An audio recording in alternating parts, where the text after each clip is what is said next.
मेरा प्रश्न सीधा था, लेकिन बड़ा गोल मटोल जवाब दिया गया है। मेरा प्रश्न था कि क्या यह बात सही है कि किसानों द्वारा खरीदे गए फसलों की राशि का भुगतान किस्तों में किया जाता है, और यदि किस्तों में किया जाता है और भुगतान में देरी होती है तो क्या ब्याज सहित राशि का भुगतान सरकार करेगी? चलिए, माननीय मंत्री जी। सर एक बार फिर से सर बता दीजिए। हाँ मंत्री महोदय, मेरा प्रश्न ये है कि जो निर्धारित जयराम जी, बट हम बता देते हैं, किसान को जो आप समर्थन मूल्य देते हैं, समर्थन मूल्य का जो पैसा है, अगर देर से, अगर विलंब से अगर भुगतान होता है, क्या उसमें इंटरेस्ट आप देंगे? यही ना? ठीक है, बोलिए अध्यक्ष महोदय। जी बोलिए। सर निश्चित तौर पर महोदय, अगर कहीं लगेगा कि हम लोग क्योंकि किसानों का अगर हक हम लोग मार रहे हैं तो निश्चित तौर पर इंटरेस्ट देंगे महोदय, ऐसी कोई बात नहीं है।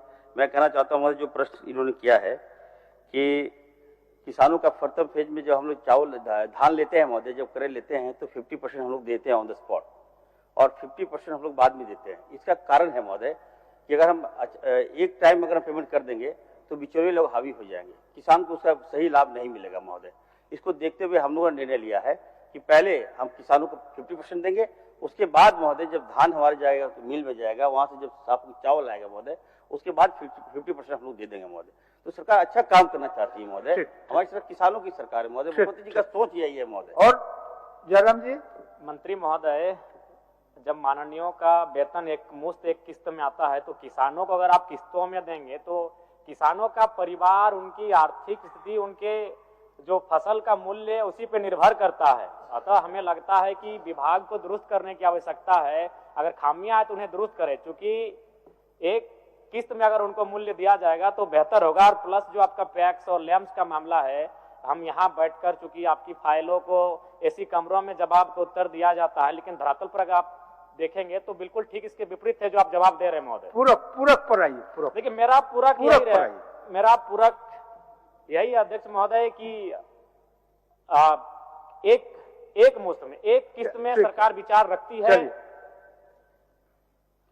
सर मैंने कहा ना सर कि हम किसान की जो हित है सर उसको देखते हैं। विधायक जी जो कहना चाह रहे हैं कि एक मुश्त में महोदय, अगर एक मुश्त में देंगे तो महोदय इसमें करप्शन बढ़ेगा महोदय, सभी किसानों को लाभ नहीं मिलेगा।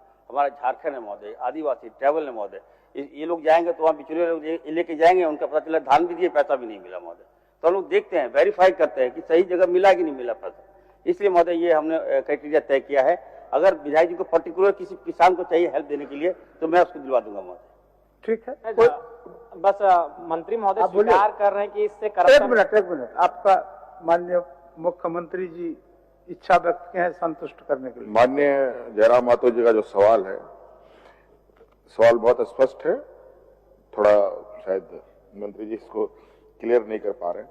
अध्यक्ष महोदय, जो धान क्रय करने का जो प्रक्रिया है राज्य सरकार के अंतर्गत, वो जो उठाव करती है और उसके बदले जो सरकार के माध्यम से किसानों को पैसे दिए जाते हैं, वो इस आधार पर अध्यक्ष महोदय की एक रोटेशन सिस्टम है राज्य के अंदर, राइस मिलों का एक कैपेसिटी है, उस हिसाब से उठाव भी होता है और मिलिंग भी होती है, फिर वो बाजार में आता है या गरीबों में बढ़ता है।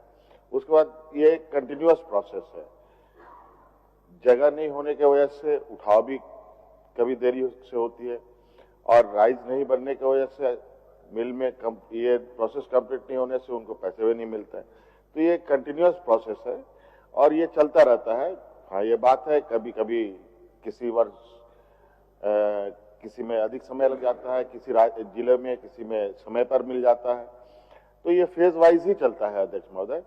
हाँ, ये बात जरूरी है, ये फेज वाइज को खत्म करने की दिशा में राइस मिल की संख्याएं बढ़ाई जा रही है और जितना अधिक राइस मिल यहाँ लगेगा अध्यक्ष महोदय, उतना तेजी से उठाव भी होगा और समय पर लोगों को पैसे भी मिल जाएंगे। चलिए, माननीय सदस्य हेमलाल मुर्मू जी।